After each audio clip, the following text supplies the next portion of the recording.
In this video, I'll share reasons why business finances are so complicated.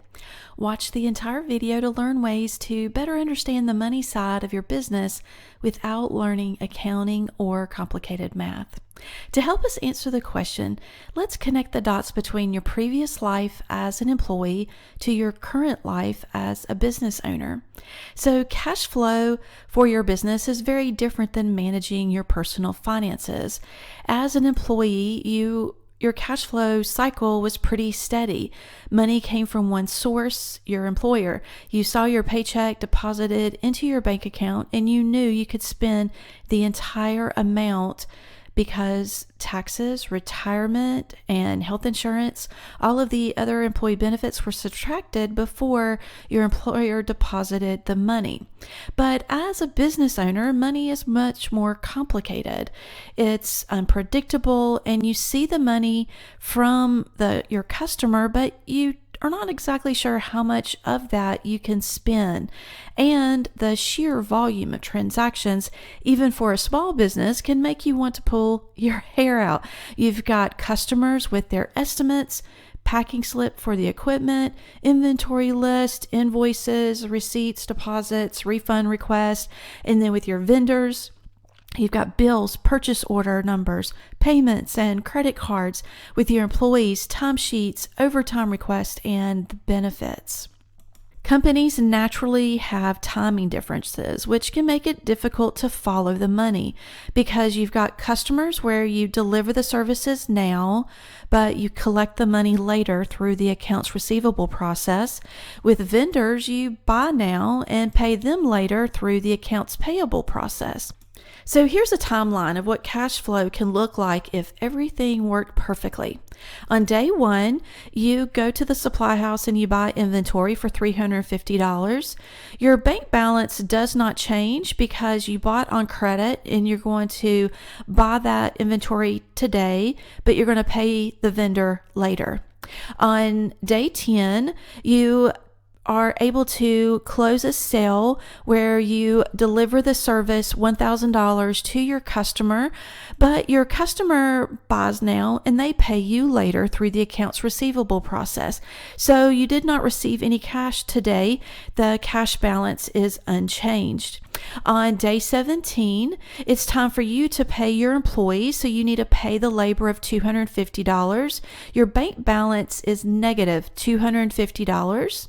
On day 31, it's time to pay your vendor $350, so your bank balance decreases another $350. And then on day 41, we've allowed your customer to pay within 30 days and they actually pay on time. So you collect the $1,000. So for this customer, you did collect the money, but look at it. You had negative cash flow for 25 days. That meant that you had a period of 25 days that just for this one transaction, you were in the hole $550. $550 doesn't sound like a lot, but if you allow all of your customers to buy now and pay later, that $550 times 3 customers a day times 5 days a week, 4 weeks a month, that's easily $30,000. And that's why you can feel like you've got a cash crunch while you're juggling those payments. And keep in mind that in the real world, the customers don't always pay on time. So what if your customers pay late? It takes them 45 days to pay. And so you have a negative cash flow for 45 days. The timing differences are also complicated by the fact that you may need to pay your employees before your customers actually pay you.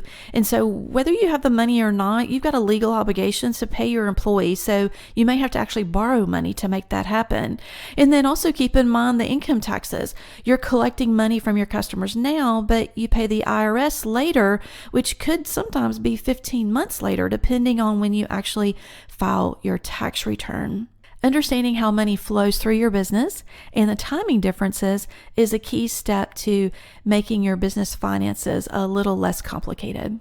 Another way business finances can seem complicated is the tax process. As an employee, the income taxes are done for you. Your employers calculate the amount and sends the money to the government. Your bank account never sees your gross wages. It only receives the net amount after all of the withholdings, your income taxes, Medicare, Social Security, retirement, everything else. Income taxes as a business owner are much more complicated. Customer payments are deposited into the business bank account, and you must manage the money to ensure your employees, your vendors, and taxes are paid on time. If you do not plan ahead, you may be surprised by how much you owe when tax time rolls around. And it's tempting to search for more tax deductions, which normally requires you to spend money. Before you know it, you've drained your bank account and there's nothing left to operate the company. Taxes are a cost of doing business. They may not be tax deductible, but they require money to pay. You must include taxes as a cost of doing business when you're setting your prices. Then you'll be able to generate the money throughout the year so you can have tax reserves, which will eliminate all surprises at tax time. The third way that business finances can seem very complicated is when you're considering your time. As an employee, money is more stable and practically guaranteed. If you work 40 hours legally, your employer is required to pay you, and you're paid on a regular schedule. As a business owner, you can work 100 hours a week, but you're not guaranteed a paycheck. It can feel like you're working 24/7, which is very confusing because how are you working more and making less money? Business management is a cycle that requires you to plan what you'll do, equip your employees so they know what to do, and then everyone gets to work and they do what was planned. Then it's time to take just a little bit of a pause to where you check to see if everything went as planned. Then it's time to take action to improve what did not go as planned. And then also sometimes you need to revise the plan before you actually start the next business cycle. When the business does not generate the money that you planned, it's tempting to think that you just need to work more hours and sell more, essentially just do more. The truth is, you need to take the time to actually check your system by reviewing how you are spending your time and why the current level of sales are not generating enough cash.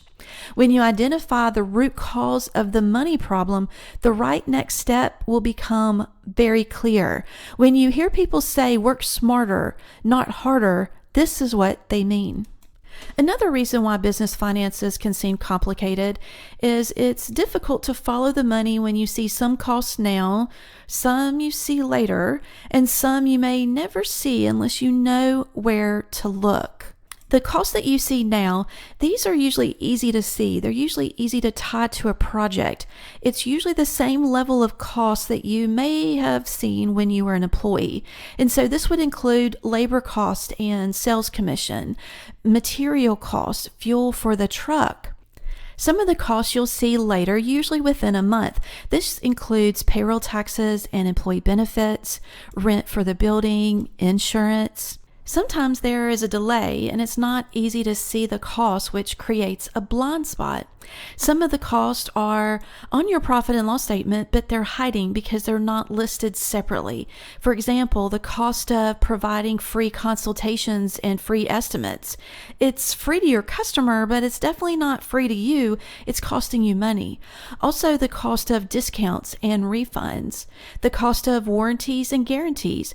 That keep in mind, like, what are the promises that you're making to your customers during the marketing and sales process? That's costing you money. There's also cost of mistakes and having to redo the work to make it right with the customer, and then also employee turnover. There are also some costs that you personally pay for, but they actually are related to the business, and they are not reported on the business profit and loss statement. This would be maybe a home office, a storage facility that you're personally paying for, your personal tools, personal truck, personal laptop. It's difficult to see how profitable the company really is when some business expenses are on the books and others are not. All transactions related to the operation of the business should be reported on the business books. This will help you see the true financial picture of the company. Finally, there are some costs that never show up on the profit and loss statement because the report is prepared based on the tax return. Depending on how your tax accountant prepares your financial reports, you may not see a line item for income taxes or owner's pay. These expenses may not be tax deductible, but they are a cost of doing business and they require money to pay. They must be reported on your financial reports if you want to see a picture of true profitability. Hidden costs are a big problem because we believe what we see. We believe our costs are low because that is what we see on our financial reports. One month, the business looks more profitable than it really is. The next month, surprise, you don't have the cash that you need. Did you play the memory matching game as a kid? You flip 2 cards at a time to see if the images matched. When the cards match, you earn a point. The player with the most matches win the game. Your business requires a similar matching activity. I call it money matching. It requires you to match 3 things. The cost that your business incurs needs to be included in your prices so that way it generates the cash that you need. Money interacts with your business in 3 ways. Your business generates money, spends money, and keeps money. It creates a basic money formula. Money in minus money out equals the money that remains in the business where you have the freedom to choose how to spend it. When money leaves the bank account, we are tempted to think in terms of an asset on the balance sheet, expense on the profit and loss statement, or a deduction on the tax return. But let's go up one level higher. Regardless of where the money is reported, we want to look at it as a cost. Money is leaving the business. So let's define what is a cost. Cost is an amount of money that has been spent to buy something. When we go back to the money matching principle, we've defined what a cost is. Now let's discuss why the price you charge is so important. Let's go back to the way money interacts with the business. Your business generates money in only 3 ways. You get loans from banks, investments from the owners, usually from the personal savings account, and then also sales from customers. The only sustainable source of money is from your customers through the sales process based on the price that you charge. This is why the price is so important. One way to make your business finances less complicated is to match all 3. You need to confirm that the cost is included in your prices, and when you charge the right price, you'll generate the cash that you need. Here's an example. It's easy to match labor cost to the price you charge and to the cash that you need to make payroll. The timing of cash flow is almost automatic because within a week or 2, you can see all 3 pieces of the puzzle. It's often difficult to see how costs like income taxes match to prices and cash flow, especially since income taxes are often paid by the owner through your personal bank account, not by the business.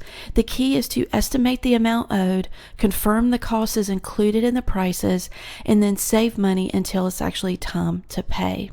Investing time in the money matching activity is critical to financial success. When you notice money is tight, compare the costs that you're seeing leave your bank account to the costs that are included in your prices. Your prices may be too low. Regardless of how much you sell, you may never get ahead because the prices do not cover all of the cost of doing business. Do you remember the first time you heard phrases like balance sheet, depreciation, accrual basis? It sounds like a foreign language. For me, the language barrier was backwards compared to most business owners in the home service industry. I have a finance background, so I understand how business works, and I understood that before I bought an air conditioning company. I attended training so I could attain my HVAC license. It was a new world for me. I learned about the refrigeration cycle and how to use gauges. It was confusing at first because it seemed like every part started with the letter C: condenser, capacitor, contactor, compressor. So the training did not turn me into a technician. You definitely do not want me to repair your air conditioner, but I learned enough about HVAC to manage the business. I know condensers cost a lot more than a capacitor, and they also take longer to install. I understood the big picture of what happens in the field to help me lead the business, charge the right price, and identify profit leaks. So let's rewind back to when you were in trade school. What seemed impossible the first day but is second nature now? Every skill is confusing at first, but with a little time and practice, you can take control of your finances and you'll start to learn the language of business. Another aspect of why business finances can seem complicated is the responsibility. As an employee, your responsibilities were limited to your job description, which usually means that you are very good with the technical skills, and so that way you could get the job done. And then when you made the switch to business owner, it was natural for you to be drawn to what you know, delivering great service, and you probably learned a thing or two about selling. But keep in mind that as a business owner, you need business skills too. It's common to believe that all the money stuff belongs in the accounting department. But the truth is, money is spent every day by everyone on your team. The money was spent long before the paperwork made its way to the bookkeeper. Here's a little pop quiz. When someone in the office buys lunch for the team, when was the commitment made to actually spend money? Was it when the pizza was ordered and the credit card was charged? Or was it when the credit card receipt was sent to the bookkeeper? Or was it when the actual accounting department paid the credit card? You're right. It's A, when you actually charge the credit card, because that financial commitment was made when the pizza was ordered. Your business owes the credit card company. So it's important to go upstream and make sure that everyone on your team understands how their daily decisions affect money.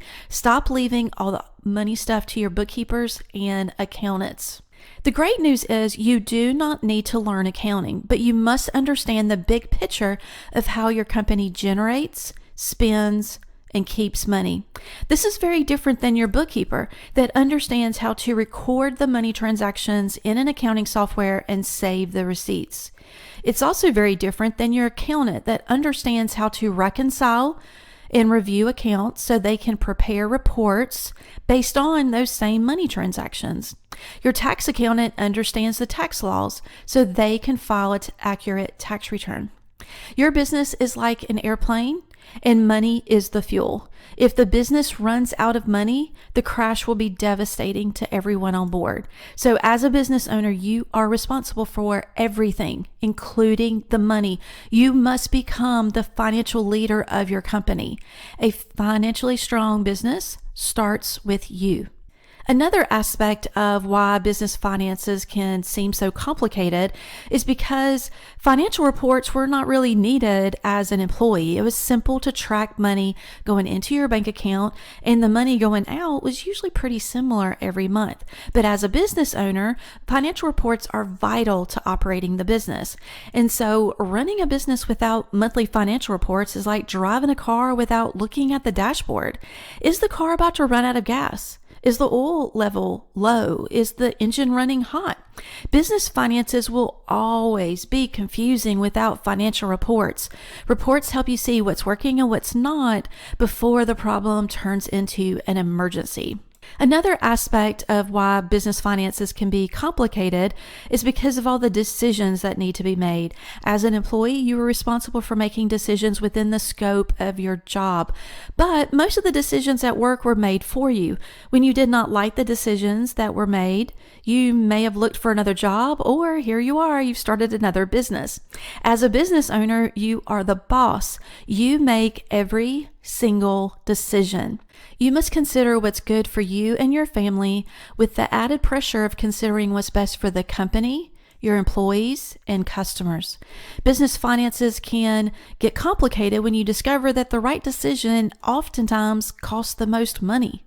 When a job takes longer than expected, but you have to finish the job anyways, knowing that you're going to lose money. This means that you care about your reputation. You know, in the long run, for the well-being of your company, you must deliver what you promise to the customer. Also, during slow season, you've probably found unique ways to keep your employees busy so they do not look for another job. You've learned it is cheaper to pay for odd jobs compared to hiring and training new employees. When you charge the right price and save money for a rainy day, you'll have options when a big decision is needed. You'll have the money to do the right thing, even if it's the most expensive option today. You'll preserve the business long term. Your mind can play tricks on you when the numbers in your business are higher than what you've ever seen before. The key to managing large numbers is understanding the relationship of the numbers so you can put them into context. What comes to mind when you hear a service company made $1 million? What if the company made $1 million in 1 week? Wow, it's a lot of sales. Good for them. What if I told you that the company made $1 million in 1 year and they have 50 employees? Ouch, that's a lot of employees. How did they make any money? So the number $1 million, it stayed the same. We simply added context to help tell the financial story. We went from celebrating with them to actually feeling sorry for the company. When we cherry pick numbers like sales and cash in the bank, we're often surprised when we receive more information later. Here are a few examples of how numbers need friends. When you see the amount of money on the bank statement, do not go on a shopping spree. You may have deposited a payment from the customer, but have you paid the vendor for the equipment or employee for the labor? Have you saved money to pay taxes and other overhead expenses? Before you spend the money, you've got to compare your bank balance to the actual liabilities that the company owes. Here's another example. When you are planning for the future, it's fun to dream about sales. What will it be like next year? But don't forget to consider the increase in cost of labor, materials, sales commission, and income taxes. Are you considering giving your employees a pay raise? Do not forget to consider the increase in cost of payroll taxes and workers' comp insurance. Also, in service companies, general liability insurance is based on sales and payroll, so you'll need to consider the increase in insurance premiums for your general liability as well. As your business grows, the numbers will continue to increase. This is why it's important to understand the relationship between the numbers. With practice, the answer will be obvious, just like in our example of $1 million per year with 50 employees. Before you know it, you'll be making better financial decisions. The bottom line is, as an employee, finances were easier, more stable, and almost guaranteed. But business finances can feel like you're riding a roller coaster when you're a business owner. But it is not normal to stay on the financial roller coaster. There's actually great news. Your business finances can be simple and predictable too. Business finances, like other business skills, you must learn how your business generates, spends, and saves money. You've invested time learning how to sell and deliver your service, and I'm pretty sure you've attended classes to learn how to be successful in other areas of business, including marketing and leadership and time management. But it's time for you to boost your business skills and learn about the money side of your company. Before you know it, you'll take control of your financial future in business and personal life. You'll become the financial leader your business needs to grow in a sustainable, healthy way. Do you want more money training? Check out my upcoming classes. I provided a link in the description below. As always, reach out if you have a business finance question. I am more than happy to point you in the right direction.